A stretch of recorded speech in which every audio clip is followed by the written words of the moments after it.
hearing ni Senator Amy at nakikita ko po ay si Sec Remulla ay parang yung ICC at Interpol ay parang hinihiwalay ang ulo sa katawan. Sabi ni Ma'am Joan, TP is not worthy of our precious time.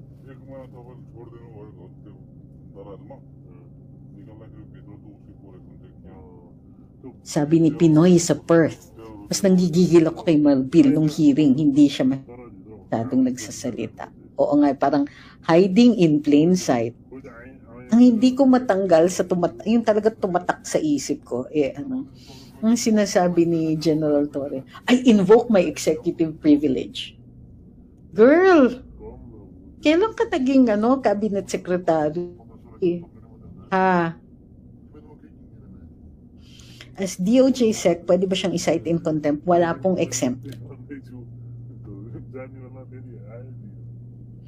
Sabi ni VVVV, pwede bang Vium na lang tawagin ko sa inyo? May sariling batas eh. Si Boying, sariling batas eh, pinaghahalo-halo niya basta makalusot lang. Grabe sila Mulyo doon. Boy sa Grabe, pare-pareho kayo ng mga sinasabi. Sabi ni Ma'am BM, in fairness, matalino si Amy, literal, si Dayon yun, humihiwalay ang utak sa katawan niya. Grabe kayo. Sige, magtawa kayo ngayon kasi mamaya seryoso yung usapan natin. Sabi ni Kyle, a show cause order is always part of protocol. They just omitted it in their previous hearings because it did not serve their purpose then. Now that it does, Chase just brought it back because it's convenient. So, actually, hindi kailangan na written ang show cause order. Ang importante, sabi ng Korte Suprema, ang importante is may due process. May pagkakataon kang mag-explain. Binibigyan ka ng pagkakataon mag-explain. So doon sa hearing ni Senator Amy, both Senator Amy and Senator Bato repeatedly ad nauseam kept asking Ambassador Lacanilaw for an explanation. Sabi ni Trinity, ba't po pinagtatalunan? Klarong-klaro naman na patapang sila ngayon kasi hawak nila ang batas. Kasi importante pong pag-usapan ang kanilang paglalabag. Importante po na malaman ng taong bayan exactly what is going on. Nang sa gayon, sa darating na eleksyon, tama ang boto natin.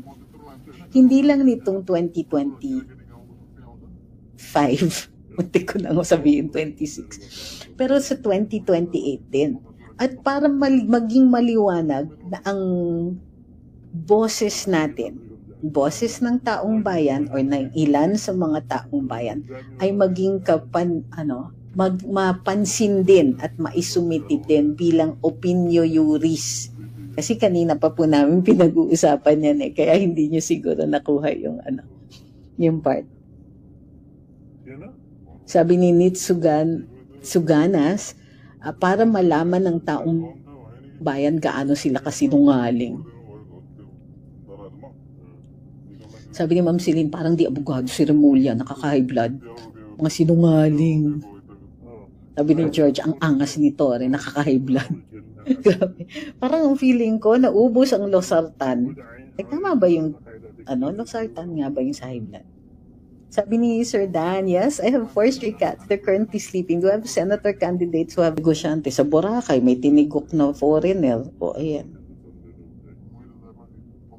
Sabi ni RM, pag sila ng mayayaman nakakaranas ng hindi maganda, tsaka sila mananawagan ng magkaisa. Eileen Chuck, magkaisa na yun dyan. Nakikipagkaisa ba sila? Pag sinasarahan nila yung mga communities nila, tawagin na gated communities. Yun yung problema dito sa Pilipinas, gated communities kayo dyan. Para para hindi nyo makita yung mga taong naghihirap sa labas. So you don't have to do anything. Ang ginagawa lang nila, pinoprotektahan nila sarili nila dun sa mga kanpas lupa tulad natin.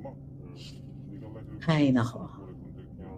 Gated communities. Tapos pagka naapektuhan na, ay, we're united. We should all be united, even with the hampas lupas like us that you keep out of your communities. Talaga lang. Sorry. Hindi ako galit sa mga mayayaman, pero galit ako sa mga kaplastikang ganyan.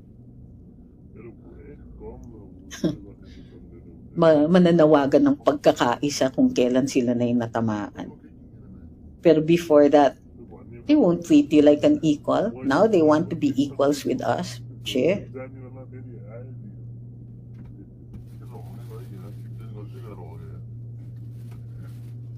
Sabi ni Kim Kim, sa mga mahihirap, hold-upper ang katapat. Sa mayaman, kidnap. May laglag bala pa.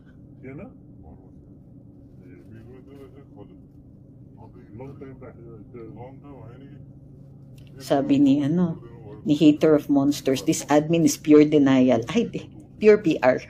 Sa lahat ng kriminalidad at pagbabagsak ng ekonomiya. So ito na naman, rising crime rate or crimen na naman yung issue. Ano na naman ang isusukli nila sa atin? PR na naman. So magsasalita ang PNP. Ay, ito yung mga may sala dyan. PR pa rin kasi Pogo, nabanggit pa.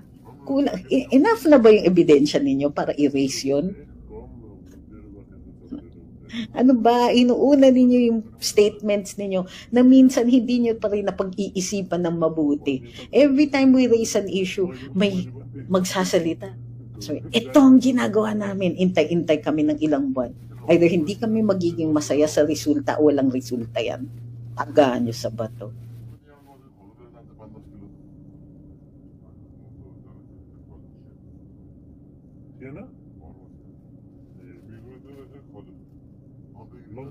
Asa na ang 4P ni Torre sa kaso ng kidnapping at sugi kay FPRD lang applicable yun?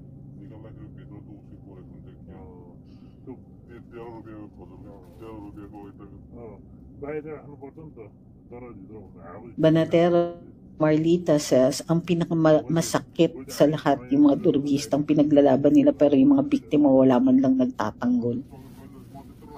Hindi rin ginagawang ang mga witness. Ma'am Michelle says, watching from Leyte, yet nakakalungkot and truly disgusting, nahihiya sa ginagawa ng gobyerno, selective justice. I regret having voted for Bongbong. I'm looking forward to Sarah's run in 2028. Good luck, attorney. Keep going.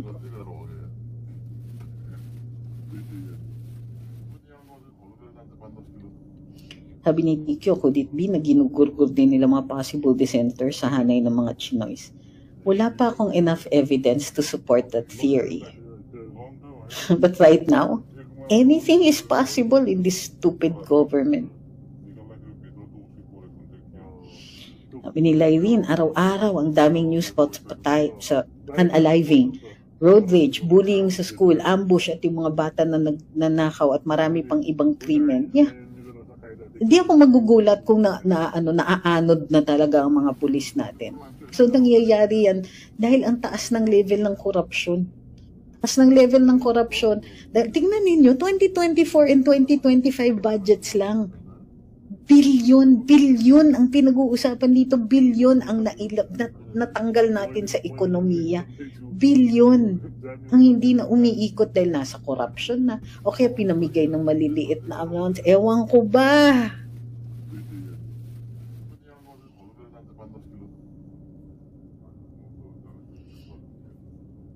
Minsan na-frustrate na lang talaga ako. Ito sabi ni MJ James, yung million drug mess na nasapat ng PNP 2023 na maraming involved na police connected sa EJK, isa pa yan.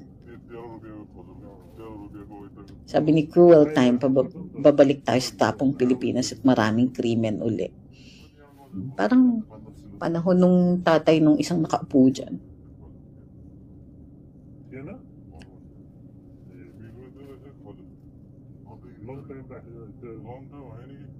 Sabi ni Zen, traido sila. Yun na nga eh. So ulit, babalik tayo ulit. Free speech ulit. Tuloy-tuloy.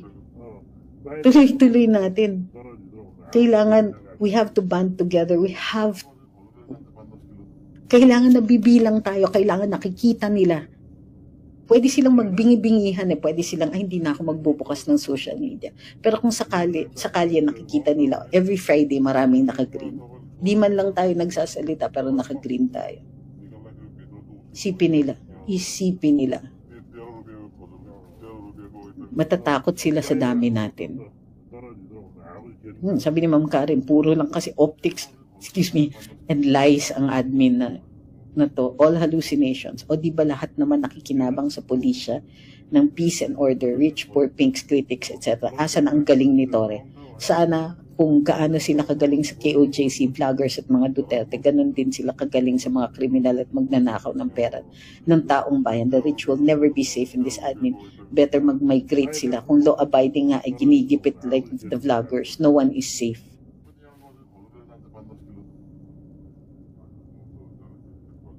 Sabi ni Pelagic, it's convenient for them to say it's connected with Pogo so that they can associate it with Duterte. But in fact, Pogo was here pre-2010 and as far as I know, it was run by some politician.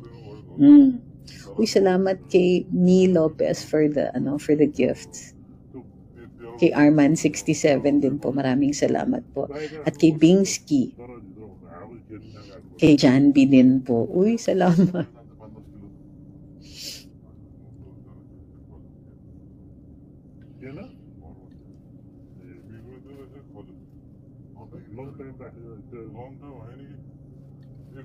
Sabi ni Limar, agree ako about Senator Amy.